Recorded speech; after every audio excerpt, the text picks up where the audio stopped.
Do you feel like that's gonna cause me to get green?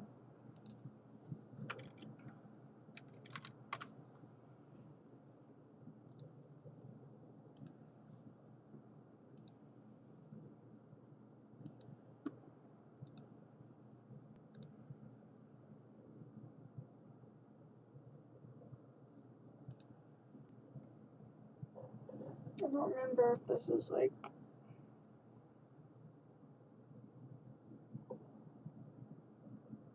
taking that off real quick. Sometimes metals will turn my skin green.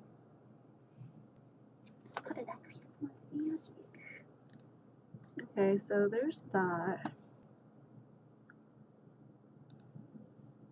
So that's going there. Cool.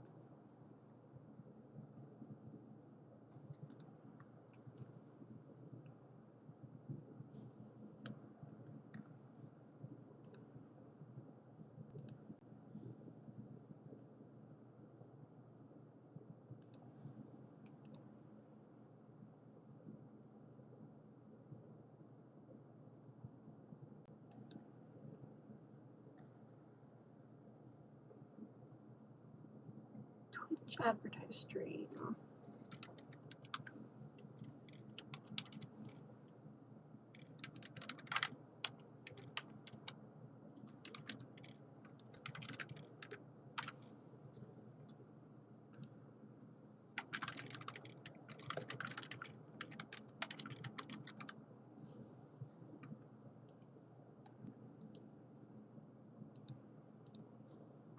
There we go.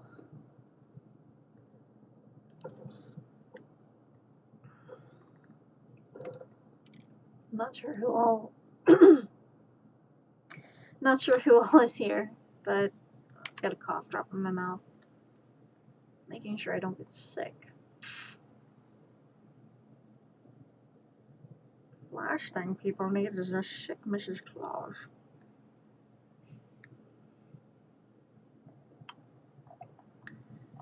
I don't know who all is here, but we're gonna try to do things.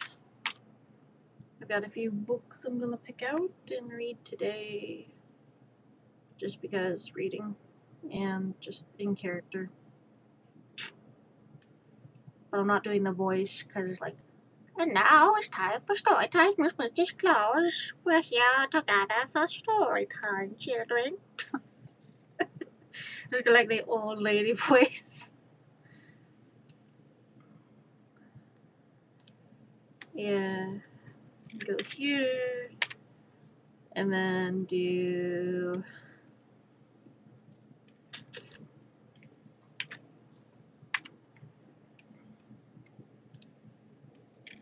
boom.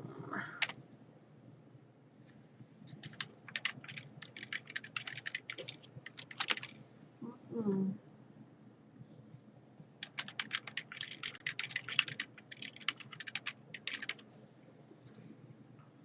Okay. Making sure I do one more thing.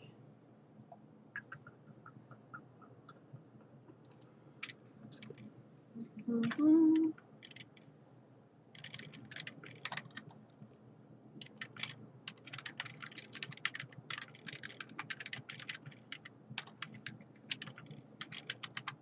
There we go. Okay, now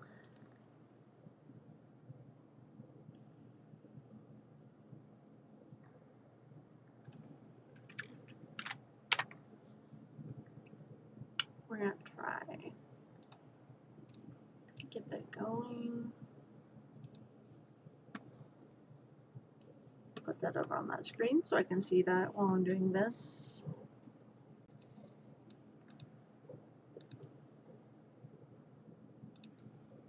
All right, story time. Okay, what book do we want to go with for today? I got some stories. Let's go with an Aesop fable. And let me see if I've got Frog and Toad Are Friends. How the Bear Lost His Tail. Let's try and get that one. I'm not doing a Halloween book today because we gotta get in the Christmas spirit. Gotta get in that holiday spirit. But spooky season is all year round. This is my opinion, but I could read the EMT book. No EMT book. I think those two and maybe these two. Oh, make sure I don't cause this to fall. So I've got a few books we could start with.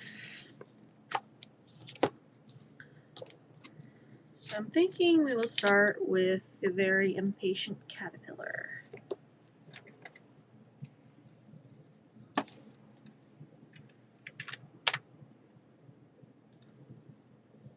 Alright. I wonder if I can do a live video while I'm... Can I do a live on Facebook while I'm doing this? That's a good question.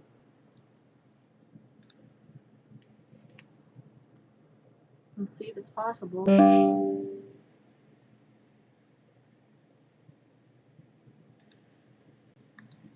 Unable to find camera and microphone. Alright, cause that. Okay, so I can't go live on Facebook at the same time. Unless... where there's a will, there's a way, and there's always a way. I will figure it out. Okay. I'll try and have this here.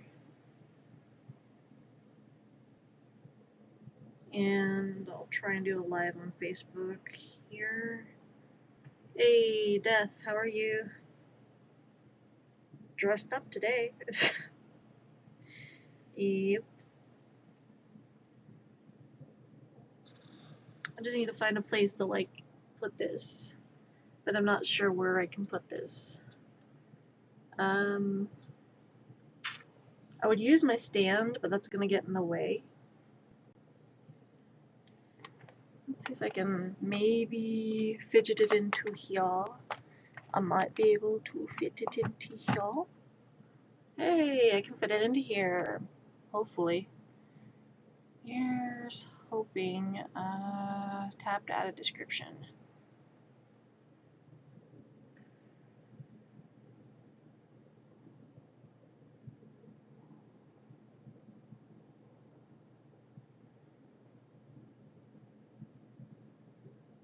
Sorry about that.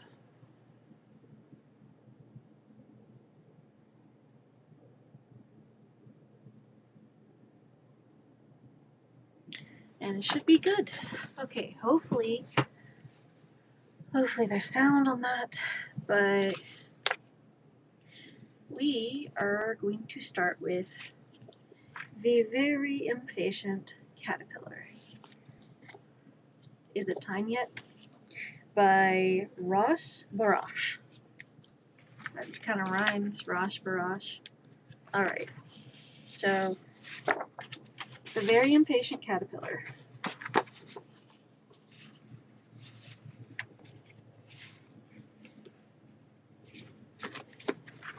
Alright. Hey, what are you guys doing? We're going to metamorphosize.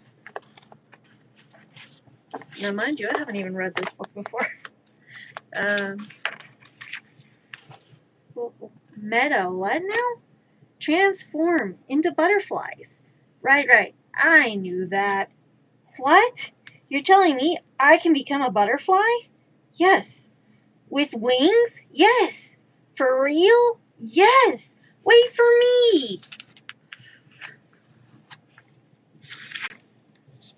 Now what? Build your chrysalis. Chrysalis? Right. I knew that. What? How did you do that? Is it a spin or more of a twirl? Oh, I forgot. It's like needs to be up higher for like Twitch stuff. Okay. Am I a butterfly yet?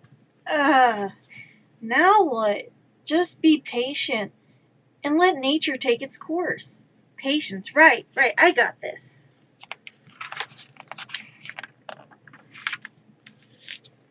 Am I a butterfly yet? No. How about now? No. Now? No. Be patient. I have a question. Not yet. You don't even know what I was going to ask. Fine. Ask. How's your day going? Also, am I a butterfly yet? No, just be patient.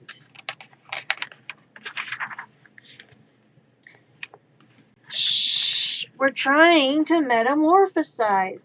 Okay. I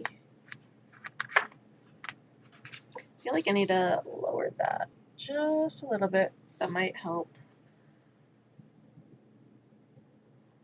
Nope, still a little bit lower because I do not have that low enough apparently. I didn't have the camera low enough, so that's great. Okay. Obviously, I know this, but do you know how long this takes? 2 weeks. Right, 2 weeks. 2 weeks!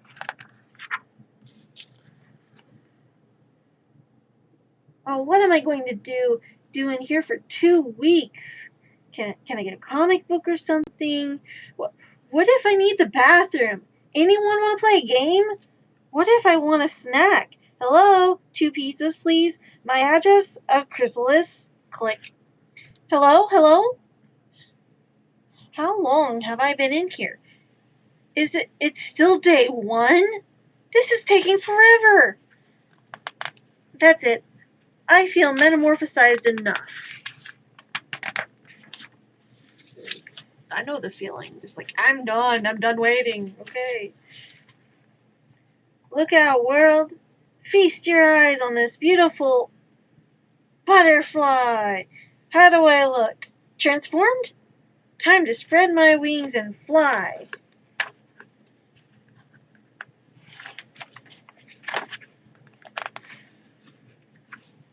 If I can get these. I don't know how people read to people.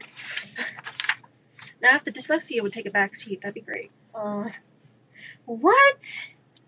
Flap. Where are my wings? Splat. Time for a new approach. You know, you could just sleep the entire time. That'd be great. Okay, you can do this. You can be patient. Okay. Oh, who am I kidding? I can't be patient. Get a grip. You can. I can't. You are the little caterpillar that could. I am the little caterpillar that couldn't. You can. I can't. A bit of an identity crisis there. You can. I can't. You can. I can't. You can. Can't. Everybody else is just sitting there. I can be patient. Patience is all in the mind. Be one with the chrysalis. I'm doing it. Just patience. Just patience. Deep breath in and out. Day 6. I'm doing it. Just be patient. Just be patient. 2 weeks later. I did it. I'm a butterfly.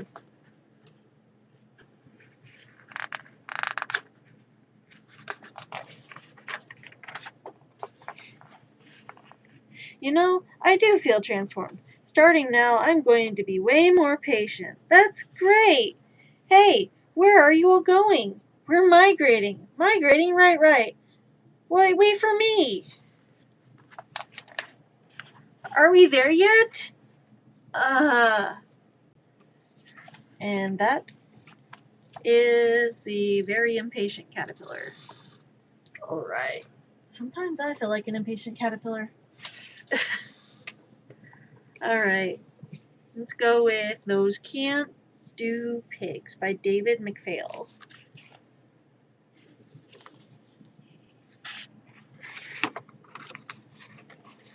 Those can-do pigs. Some pigs I know are called can-dos. You might have seen them on the news. They are bold and brave and true, and there is nothing they can't do. Those can-do pigs.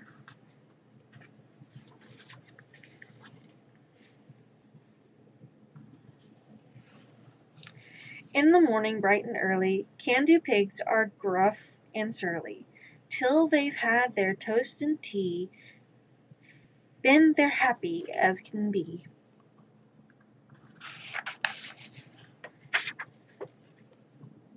Before a can-do pig steps out, he takes a bath and scrubs his snout.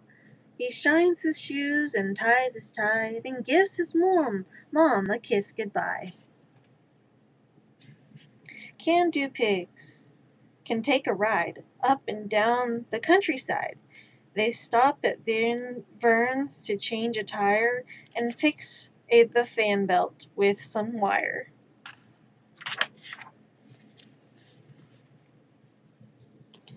When can-do pigs are building roads, they get some help from frogs and toads. They rake the dirt and hose it down, then all jump in and all roll around.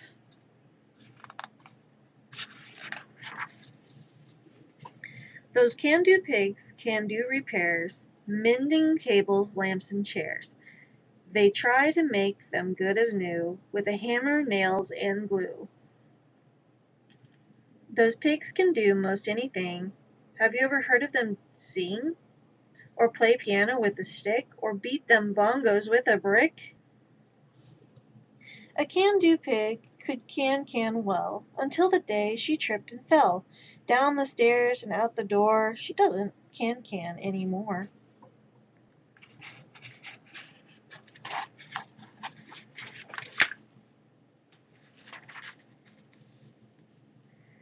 In the summer when it's hot, can-do pigs don't do a lot. They rub themselves with suntan lotion. They jump into the salty ocean. Can-do pigs in pink pajamas can row a boat to the Bahamas. If a hungry shark attacks, those piggies give him 40 whacks. Ah yes, that's the solution, whack a shark.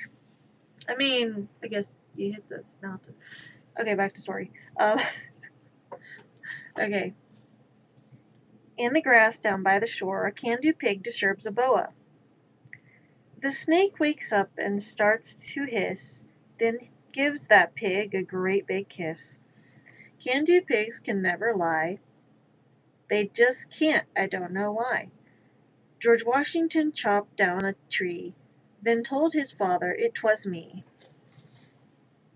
Can-do pigs can climb up trees. They hang from branches by their knees. Don't worry if you see one fall. He'll bounce right back, boing, like a ball.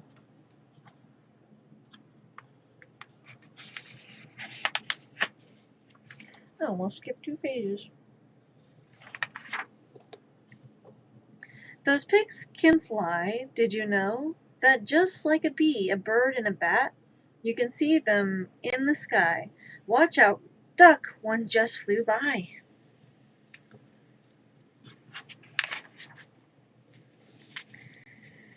From the closet down the hall steps a pig who's very small. He smiles and asks how do you do? Quite well, I say, but who are you? I'm super duper can-do pig, and though it's true I'm not that big, there's not a thing that I can't do. Just watch, I'll clean your house for you.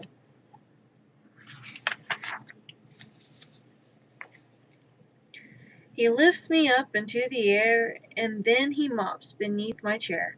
Next we fly around the room, while he sweeps it with a broom.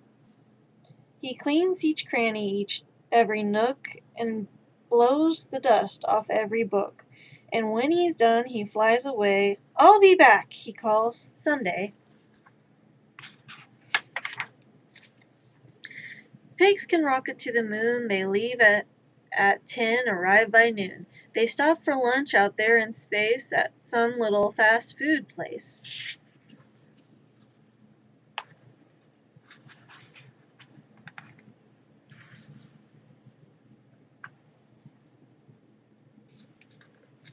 You know, it's funny, a lot of these books were at a thrift because they were considered banned books. Like, the schools had to get rid of books or something, and I'm just like, oh, books. I like books. These will make for good, like, reading time stuff. Of people banning books. They're just books. Get over it. You're gonna ban books? Why don't you start with some that cause trauma? And I'm not gonna get too into that. In the winter when it snows and the chilly north wind blows, those pigs can build a giant hog, for the nose they use a log. Those pigs can coast down any hill, the steepest gives the biggest thrill. And if some piggies don't have sleds, they don't mind, they use their beds. You're using your bed to sled down a hill, please don't. It's your birthday, what, no cake? Someone's made a big mistake. Ask those pigs to bake one quick. White or chocolate, take your pick. White, I can't have chocolate. Do your cellar stairs go creak? Perhaps you'd better take a peek. But why, but bring along a can-do pig. Make sure you find the one that's big.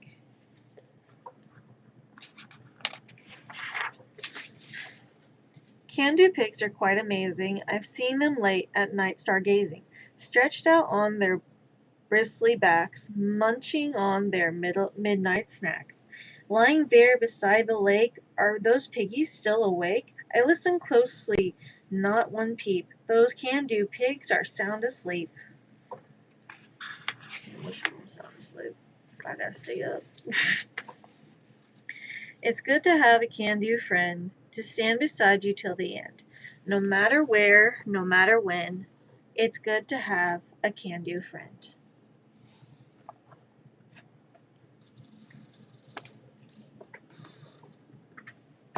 That concludes the can-do pigs.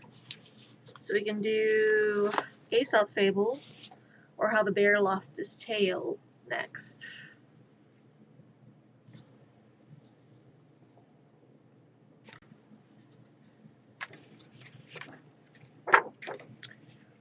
I believe the bear losing his tail was like a retelling of one of the Native American or indigenous folk tales about how the bear lost his tail.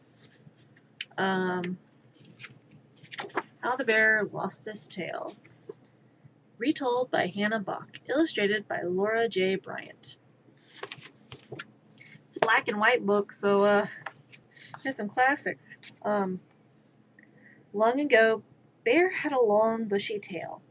He was so proud of his tail that he showed it off to everyone. The other animals would say, "Bear, you have the most beautiful tail of all."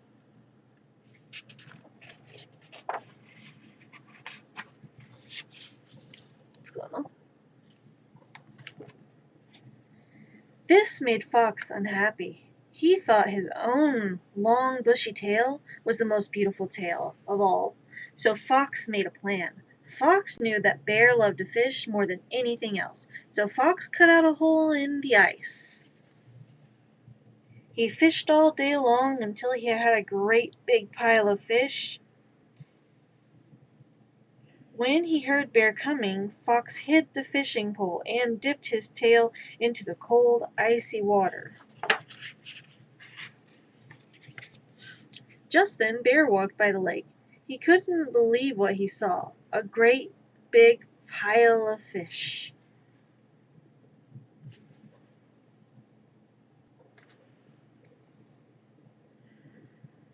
"Fox," he said, "how did you get all those beautiful fish?" "It was very easy," said the Fox. "I caught them with my tail. I'll show you. But let's find a new place for you. I think I've caught all the fish here." So Fox led Bear to a different place and cut out a new hole.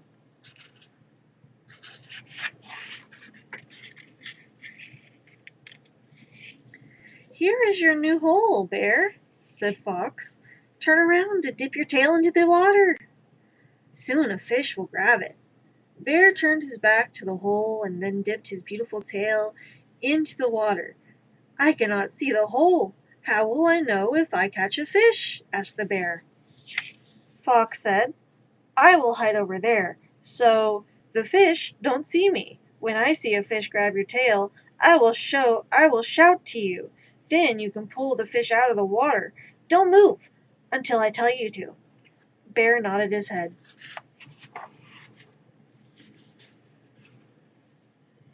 So Bear waited and waited. He was very tired. Soon he fell asleep. Bear slept all day and all night.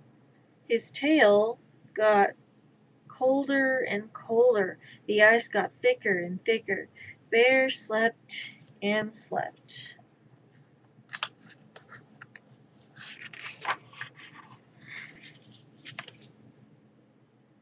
Fox waited by the tree. He waited until Bear had slept all night long. At last it was time. Fox crept up to the bear's ear and shouted, Now, Bear! Bear woke up and he pulled his tail, but it wouldn't move. Pull harder, said the fox. It must be a huge fish. Bear pulled and pulled until snap!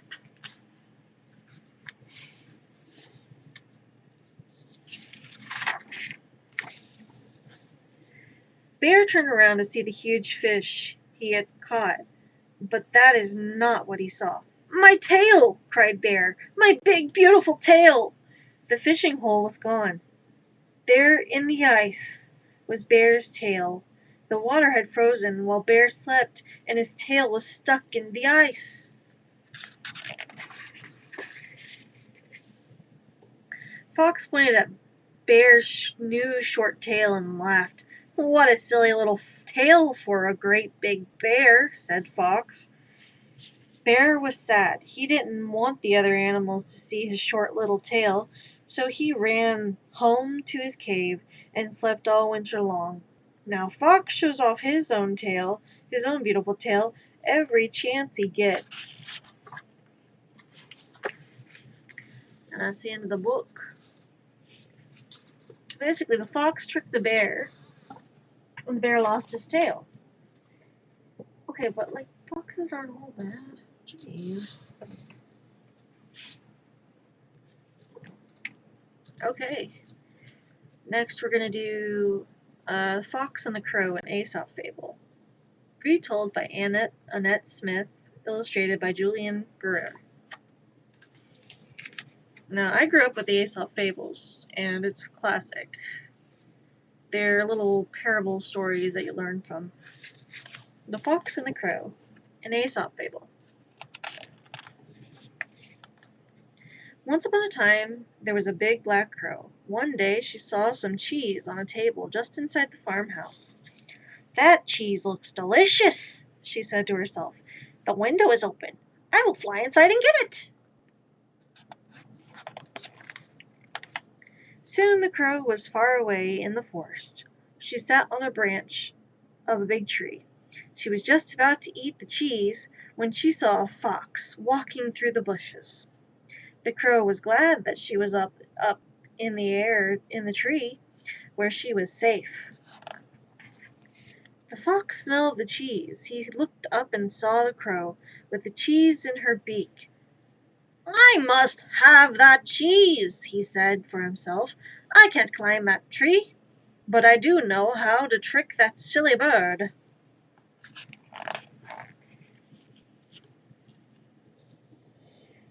Good morning, Miss Crow, the fox called out to her. You do look so lovely today. Your feathers are shining in the sunlight. You are the most beautiful bird in the forest. The crow was very pleased to hear this, and she puffed out her feathers.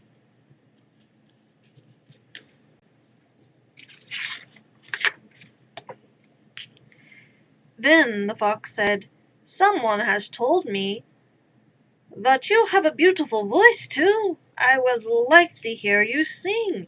Please, could you sing a song for me?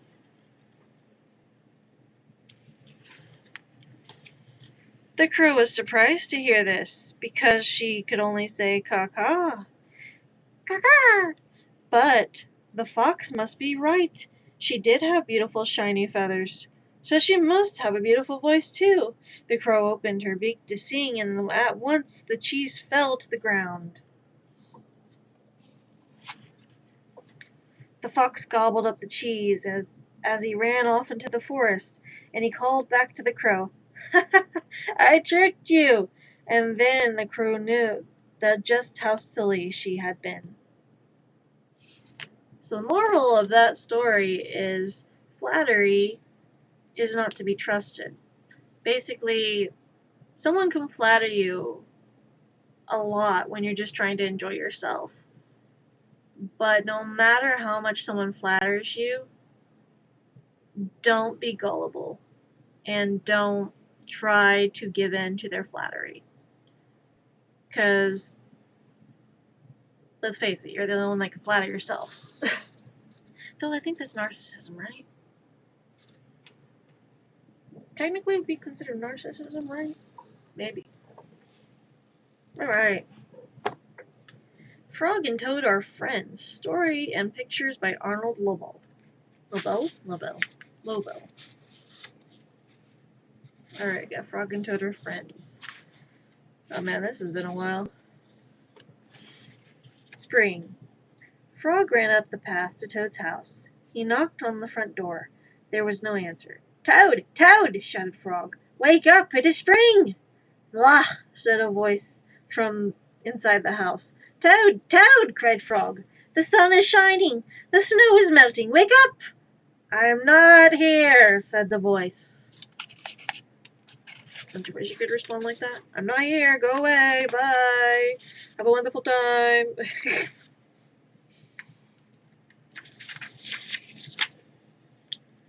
Frog walked into the house. It was dark. All the shutters were closed. "Toad, where are you?" called the frog. "Go away," said the voice from a corner of the room. Toad was lying in bed. He had pulled all the covers over his head. Frog pushed Toad out of the bed. He pushed him out of the house and onto the front porch. Toad, blinking in the bright sun. "Help!" said Toad. "I cannot see anything." "Don't be silly," said Frog. "What you see is the clear, warm light of April, and it means that we can begin a whole new year together, Toad." "Think of it," said Frog. "We will skip through the meadows, around through the woods, and swim in the river. In the evening we will sit right here out on the front porch and count the stars." "You can count them, Frog," said Toad. "I will be too tired. I am going back to bed." Toad went back into the house, and he got into the bed and pulled the covers over his head again. "But Toad," cried the frog, "you have missed all the fun." "Listen, Frog," said Toad. "How long have I been asleep?" "You've been asleep since November," said Frog. "Well then," said Toad, "a little more sleep will not hurt me. Come back again and wake me up at about 1/2 May. Good night, Frog." "But Toad," said Frog, "I will be lonely until then." Toad did not answer. He had fallen asleep. Frog looked at Toad's calendar. The November page was still on top.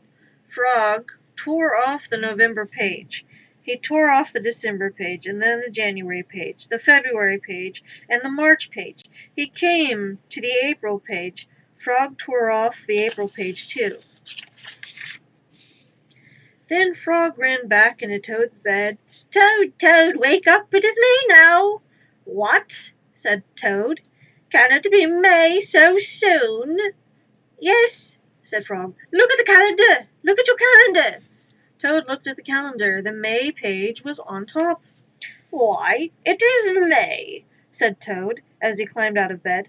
Then he and Frog ran outside to see how the world was looking in the spring. The story. One day in the summer, Frog was not feeling well. Toad said, "Frog, You are looking quite green. But I always look green, said Frog. I am a frog.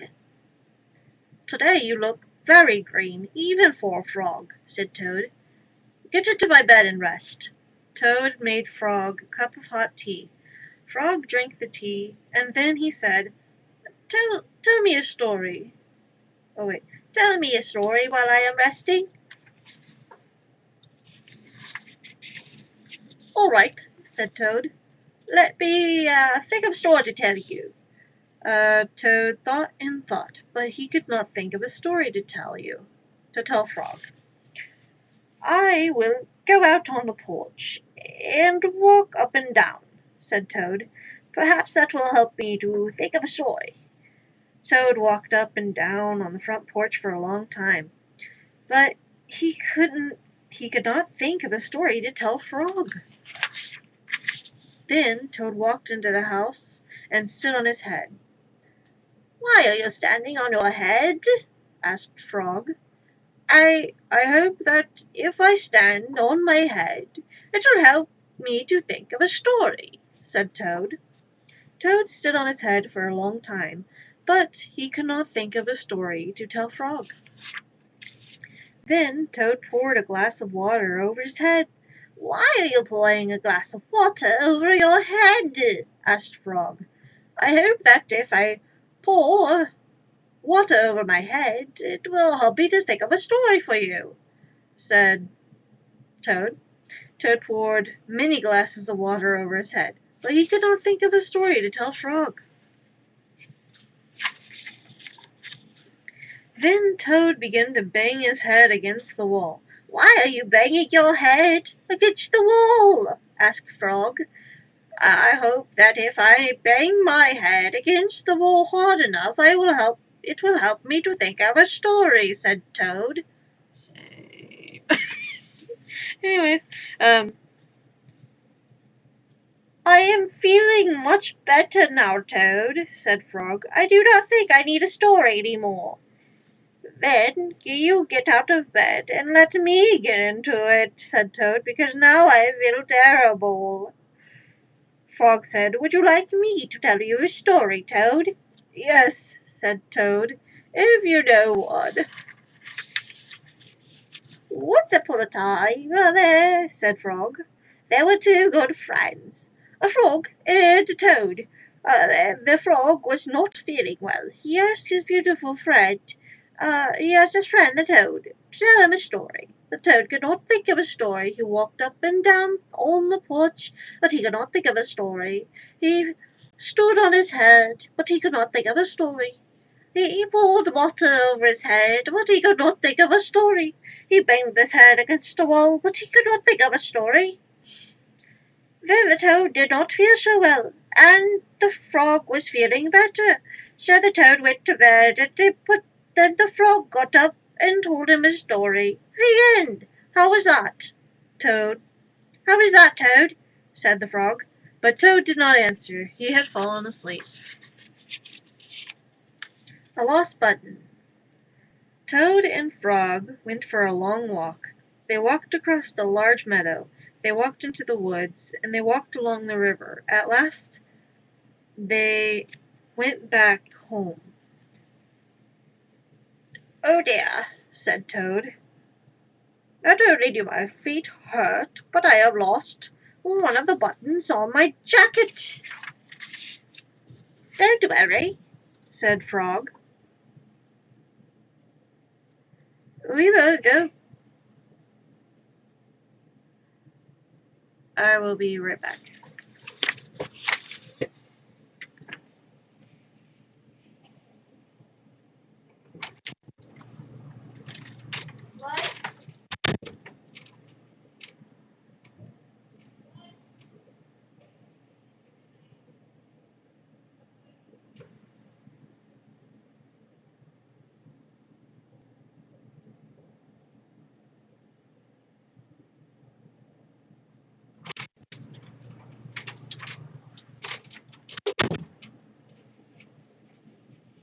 Okay. All right. Sorry about that.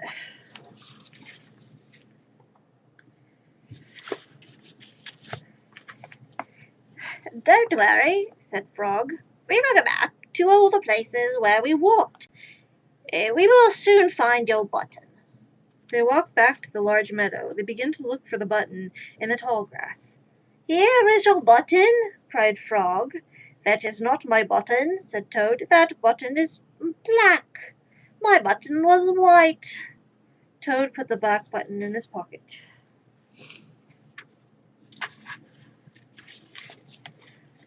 A sparrow flew down. Excuse me, said the sparrow. Did you lose a button? I found one. That is not my button, said the toad. That button has 2 holes. My button has 4 holes. Toad put the button with 2 holes into his pocket. They went back to the woods and they looked on the dark paths. Here is your button, said Frog. That is not my button, cried Toad. That button is small. My button was big. Toad put the small button in his pocket. A raccoon came out from behind a tree. I heard that you were looking for a button, he said. Here is one that I just found. That is not my button, wailed Toad. That button is square. My button was round. Toad put the square button into his pocket. Frog and Toad went back to the river. They looked for the button in the mud. Here is your button, said Frog. That is not my button, shouted Toad. That button is thin. My button is thick. Toad put the thin button in his pocket. He was very angry. He jumped up and down and screamed, The whole world is covered with buttons, and not one of them is mine. Toad ran home and slammed the door. There on the floor he saw his white, 4-hole, big, round, thick button. Oh, said Toad, it was here all the time. What a lot of trouble I have made for the frog. Toad took all of the buttons out of his pocket. He took his sewing box down from the shelf. Toad sewed the buttons all over his jacket. The next day, Toad gave his jacket to Frog. Frog thought it was beautiful. He put it on and jumped for joy. None of the buttons fell off. Toad had sewed them on very well.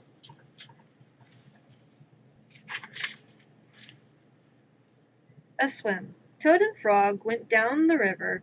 What a day for a swim, said Frog. Yes, said Toad. I will go behind these rocks and put on my bathing suit. I don't wear a bathing suit, said Frog. Well, I do, said Toad. After I put on my bathing suit, you must not look at me until I go and get in the water. Well, why not? Asked Frog.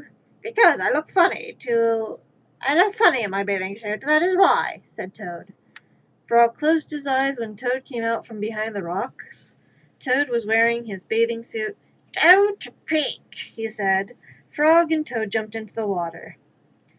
They swam all afternoon. Frog swam fast and made big splashes. Toad swam slowly and made smaller splashes. A turtle came along the riverbank. Frog, tell that turtle to go away, said Toad. I do not want him to see me in my bathing suit when I come out of the river. Frog swam over to the turtle. Turtle, said Frog, you will have to go away. Why should I? Asked the turtle. Because Toad thinks that he looks funny in his bathing suit, and he does not want you to see him, said Frog. Some lizards were sitting nearby. Does Toad really look funny in his bathing suit? They asked. A snake crawled out of the grass. If Toad looks funner in a bathing suit, said the snake. Then I, for one, want to see him. We want to see him too, said the dragonflies. Me too, said the field mouse. I have not seen anything funny in a long time. Frog swam back to Toad. I am sorry, Toad, he said. Everyone wants to see how you will look. Then I will stay right here until they go away, said Toad. The turtle and the lizards and the snake and the dragonflies and the field mouse all sat on the riverbank. They waited for Toad to come out of the water. Please, cried Frog. Please go away. But no one went away. Toad was getting colder and colder. He was beginning to shiver and sneeze. I will have to come out of the water, said Toad. I am catching a cold. Toad climbed out of the river. The water dripped out of his bathing suit and down onto his feet. The turtle laughed, the lizard laughed, the snake laughed, the field mouse laughed, and the frog laughed. What are you laughing at, Frog? Said Toad. I am laughing at you, Toad, said Frog, because you do look funny in your bathing suit. Of course I do, said Toad. Then he picked up his clothes and went home. The letter. Toad was sitting on his front porch. Frog came along and said, What is the matter, Toad? You are looking sad. Yes, said Toad. This is my sad time of day. It is a time when I wait for the mail to come. It always makes me very sad and unhappy. Why is that? Asked Frog. Because I never get any mail, said Toad. Oh, I'll send you mail. Jeez. Not ever? Asked Frog. No, not ever, said Toad. No one has ever sent me a letter. Every day my mailbox is empty. That is why waiting for the mail is a sad time of day for me. Frog and Toad sat on the porch, feeling sad together. Then Frog said, I have to go home now, Toad. There's something that I must do. Then Frog hurried home. He found a pencil and a piece of paper, and he wrote on the paper. He put the paper in an envelope. On the envelope he wrote, A letter for Toad. Frog ran out of his house, and he saw a snail that he knew. Snail, said Frog, please take this letter to Toad's house and put it in his mailbox. Sure, said the snail, right away. Then Frog ran back to Toad's house. Toad was in bed, taking a nap. Toad, said Frog, I think you should get up and wait for the mail some more.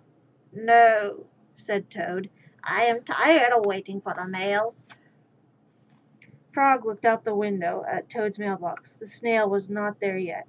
Toad, said Frog, you'll never know when someone may send you a letter. No, said Toad. I do not think anyone will ever send me a letter. Frog looked out of the windows. The snail was not there yet. But Toad, said Frog, someone may send you a letter today. Don't be silly, said Toad. No one has ever sent me a letter before, and no one will send me a letter today. Frog looked out the window. The snail was still not there. Frog, why do you keep looking out of the window? Asked Toad. Because now I am waiting for the mail, said Frog. But there will not be any, said Toad.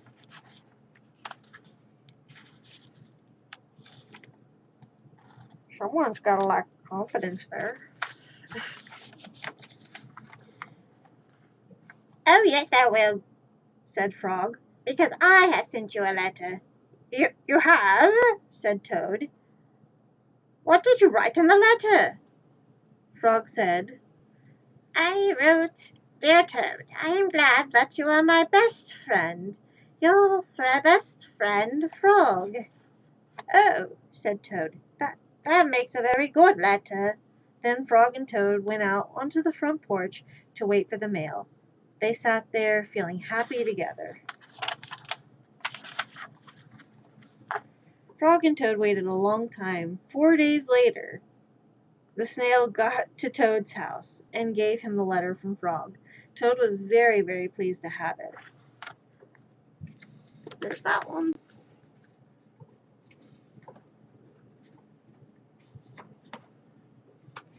Oh, I'm giving a candy cane at the event. Oh, but we got chaotic book tumbling going on. Alright.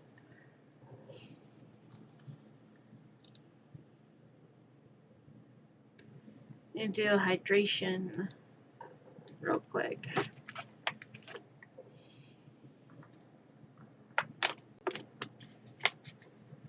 Okay. Let's do a classic. Well, I call it a classic. It was just one I read whenever I was in 8th grade. Yeah, pretty much 8th grade. I don't like these have like stickers and stuff on them. A Year Down Yonder by Richard Peck. This doesn't have any pictures, so I can't really show that, but I can read it. Prologue. I'm doing book reading because, like, a lot of people tell me I'd be good at reading stories and that I'd be good at audiobooks, but I don't think I would be, but that's just that. Prologue. It was a September morning, hazy with the late summer, and now, with all the years between, Mother was seeing me off at Dearborn Station in Chicago. We'd come into a taxicab because of my trunk. But Mother would ride back home on the L. There wasn't much more than a nickel in her purse, and only a sandwich for the train and mine. My ticket had pretty well cleared us out. The trunk, a small one, held every stitch of clothes I had and 2 or 3 things of Mother's that fit me. Try not to grow so fast, she murmured. But anyway, skirts are shorter this time of year. Then we couldn't look at each other. I was 15, and I'd been growing like a weed. My shoes from Easter gripped my feet. A billboard across the station read, Wasn't the Depression awful? Wasn't the Depression awful? This was to make us think that the hard times were past. But now, in 1937, a recession had brought us low again. People were beginning to call it the Roosevelt recession. Dad lost his job, so we had to give up the apartment. He and Mother were moving into a lighthouse keeping room. They could get it for $7 a week. I wish I was paying $7 a week. Dang. Good prices. Not anymore. $7 a week with kitchen privileges. But it was only big enough for the 2 of them. My brother Joey, or Joe, had been taken on by the Civilian Conservation Corps to plant trees out west. That left me, Mary Alice. I wished I was 2 years older and a boy. I wished I was Joey. But I wasn't, so I had to go down and live with Grandma Dowdle till we could get on our feet as a family again. It meant I'd have to leave my school. I'd have to enroll in a hick-town school where Grandma lived. Me, a city girl, in a town where I didn't even have a picture show. It meant that I'd be living with Grandma, no telephone, of course, and the attic was spooky and stuffy, and you had to go outdoors to the privy. Nothing modern. Everything as old as Grandma, some of it older. Now they were calling the train, and my eyes got blurry. Always before, Joey and I had gone to Grandma's for a week in the summer.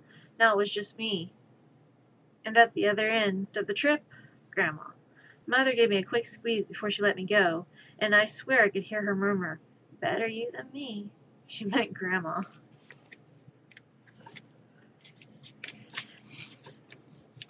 Rich Chicago Girl. Oh, didn't I feel sorry for myself when the Wabash Railroad's Bluebird train steamed into Grandma's town. The sandwich was still in crumbs in my throat because I didn't have the time for a bottle of pop. They wanted a dime for a pop on the train. My trunk thumped onto the platform from the baggage car ahead. There I stood at the end of the world with all I had left, Bootsy and my radio. Bootsy was my cat, and with a patch of white fur on each paw. She traveled in a picnic camper. Bootsy had come from down here 2 summers ago when she was a kitten. Now she was a grown but scrawny. Why did they bend these pages? Sacrilege to the book. Okay. Now she was grown but scrawny. She spent the trip trying to claw her way through the hamper. She didn't like change any more than I did. My portable radio was in my other hand. It was a Philco with a leatherette cover and handle. Portable radios weighed 10 pounds in those days. Trying to make sure my dyslexia doesn't get in the way here. But I'm grabbing a bookmark just in case.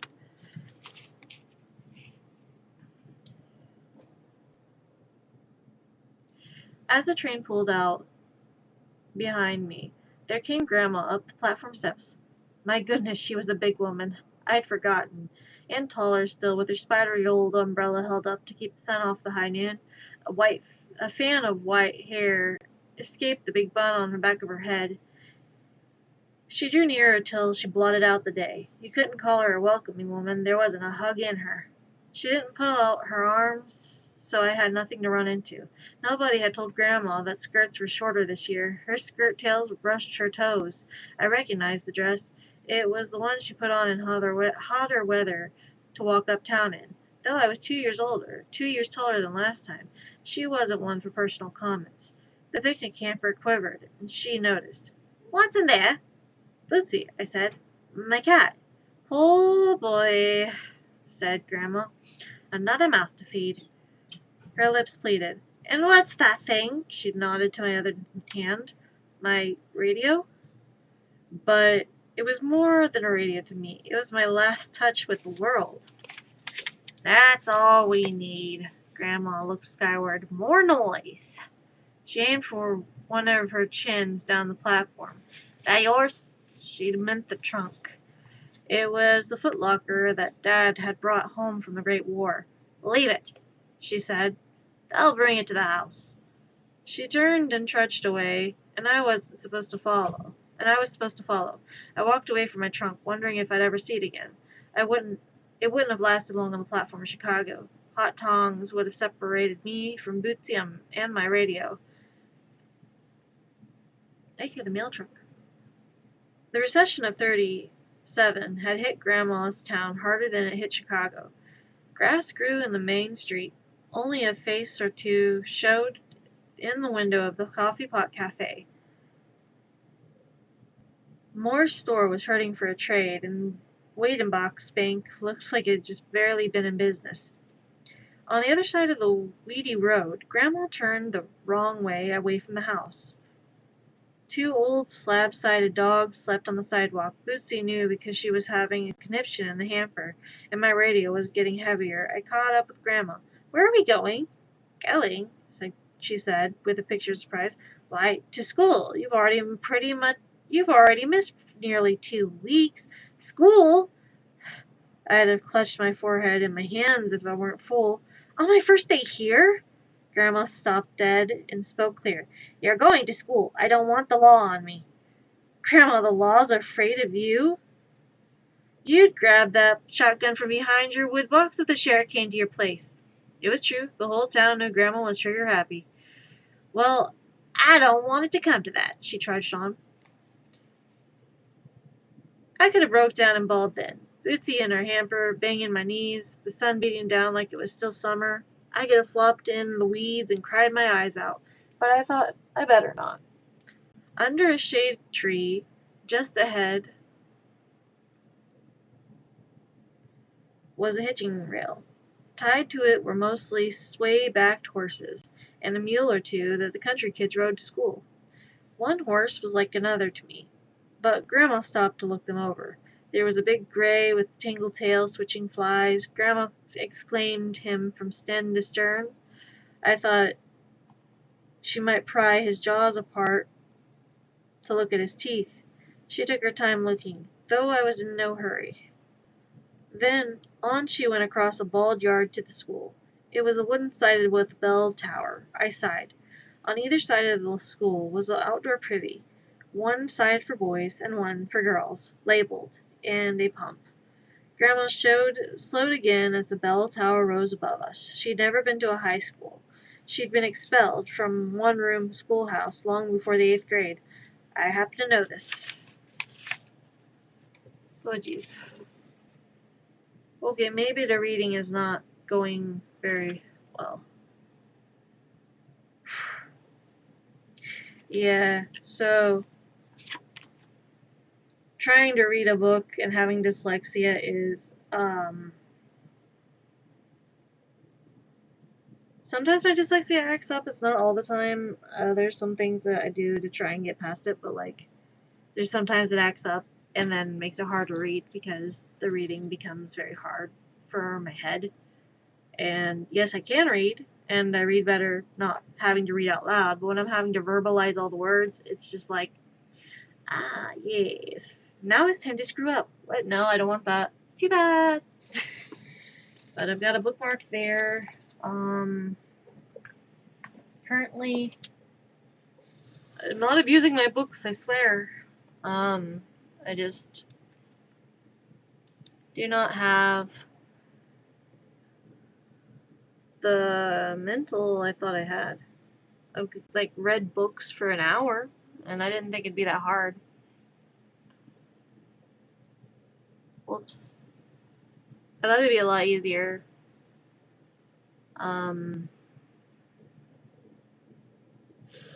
It's been a while since I've actually read books out loud to people.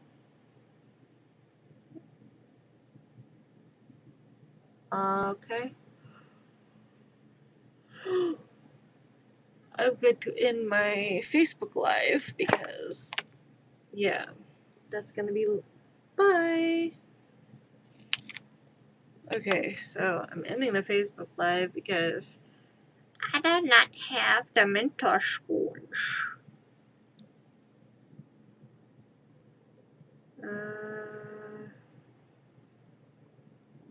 Okay, post. There we go. Alright.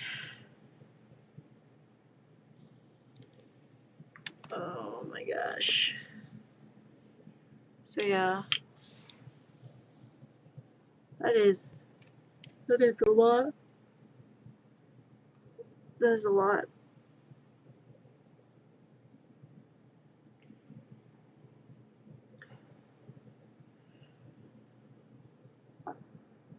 I heard the mail truck, so I should probably check the mail real quick.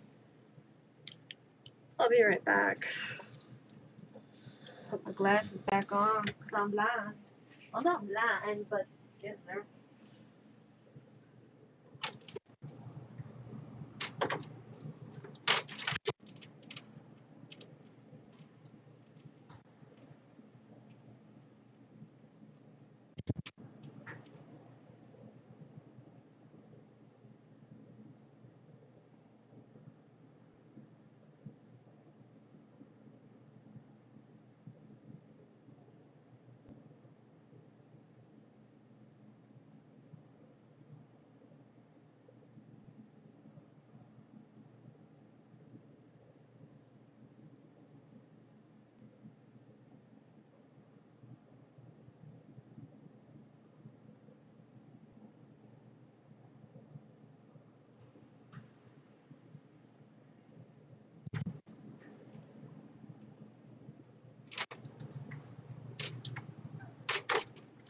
So no mail, but I did try to stream. So I did try to stream. Okay. Got in an hour of streaming. So I'll adjust that back up. Okay. So right now, back over. There we go. So right now, I'm going to end this stream and go do food because I probably need to do lunch. It's technically like 4 p.m., but I do need to eat because I haven't eaten since breakfast. But I'm going to try and remember to do food because feeding your body is important. Not feeding your body is kind of punishment, and you probably should reward your body instead of like starve your body. It's actually a bit better for you nutrition wise. I forget to do that. So I'm going to go do food. Thank you all for joining, and thank you for your support. Feel free to follow for more content in the future, and I will see you all next time. And later I might stream on Joy. Bye!